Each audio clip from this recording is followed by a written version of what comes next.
आज के इस वीडियो में आपको हम कक्षा 10 विज्ञान यानी कि साइंस का बहुत ही महत्वपूर्ण टॉपिक बताने वाले हैं जो कि सीधा एग्जाम में पूछा जाएगा। ये जो है फिजिक्स से लिया गया और प्रकाश चैप्टर का है।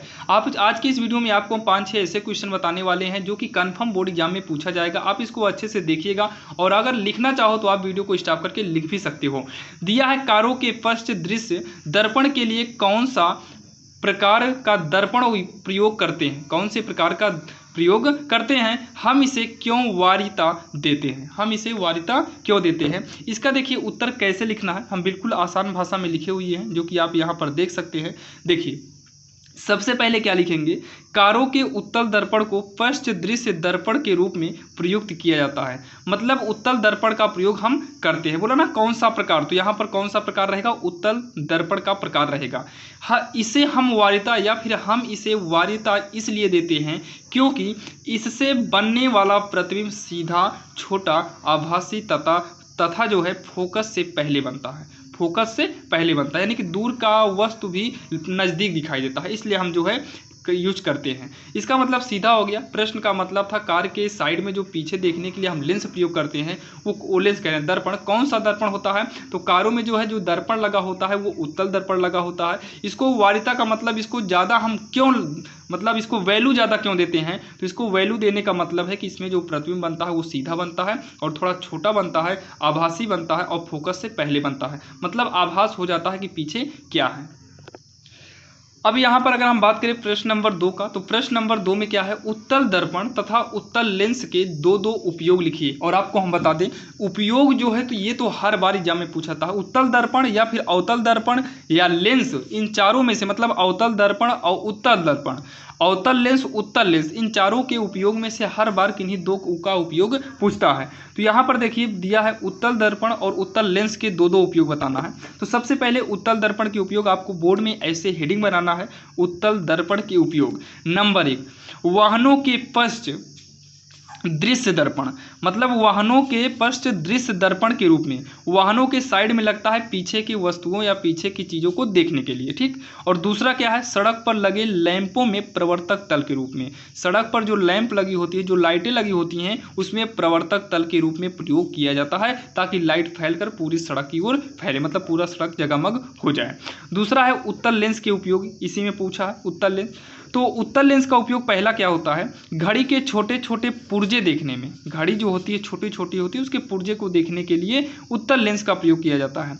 बाकी आँख, कान, नाक के अंदर देखने में भी उत्तल लेंस का प्रयोग करते हैं। जो डॉक्टर होते हैं वो आँख, नाक, गला अगर आपका मान लीजिए कहीं से खराब है तो उसमें अंदर देखने के लिए उत्तल लेंस का प्रयोग करते हैं। अब रहा ये प्रश्न नंबर 3 जो है, आप यहाँ पर देख सकते हैं।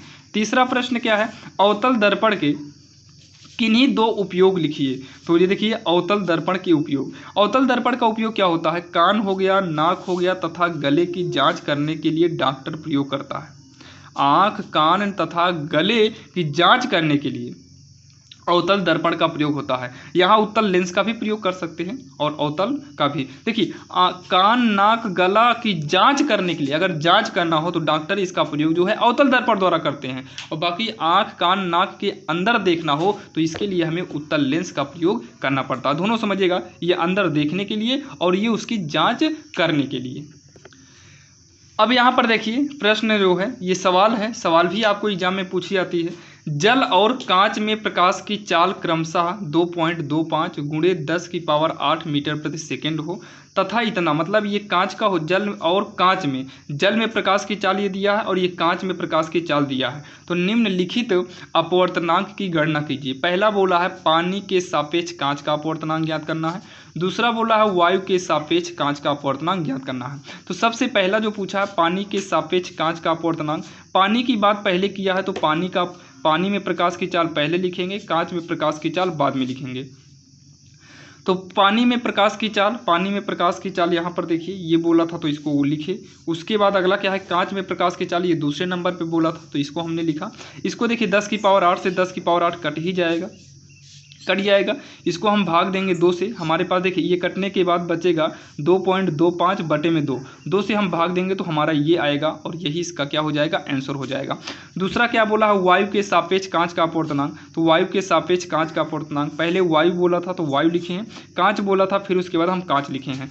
तो वायु में प्रकाश की चाल हमें यहाँ पर नहीं दिया है, यहाँ जल में प्रकाश की चाल दिया है और कांच में दिया है। वायु में प्रकाश की चाल जो होता है ये होता है 3 × 10⁸, इसको आप याद रखिएगा, 3 × 10⁸ होता है। कांच में प्रकाश की चाल ये देखिए हमको दिया है 2.0 × 10⁸, तो 2.0 नहीं लिखेंगे, 2 ही लिखे हैं। अब इसको जब भाग देंगे 10⁸ से 8 कट ही जाएगा, बचेगा 3/2 और 2 से भाग देंगे 3 में तो ये 1.5 आएगा और ये हो जाएगा इसका आंसर, जो कि काफ़ी आसान है। और ऐसे ही इंपॉर्टेंट क्वेश्चन को आप कम से कम समय में देखना चाहते हैं तो हमारे चैनल को सब्सक्राइब कर लीजिए। हम आपको कम से कम समय में क्वेश्चन को लिखकर आपको हम समझाते हैं और क्वेश्चन को हम अपने तरीके से ईजी करके लिखते हैं, किताब से नहीं लिखते हैं। चलिए आपको कठिन भाषा में बताया जाए, आपको आसान से आसान भाषा में बताते हैं। अगर आप इस चैनल पर नए हैं तो सब्सक्राइब जरूर करिएगा। तो चलिए मिलते हैं किसी अन्य वीडियो में, और हाँ डिस्क्रिप्शन में हम लिंक दे देंगे जहाँ पर जाकर आप सभी इंपॉर्टेंट क्वेश्चन को लाइन बाय लाइन देख सकते हैं।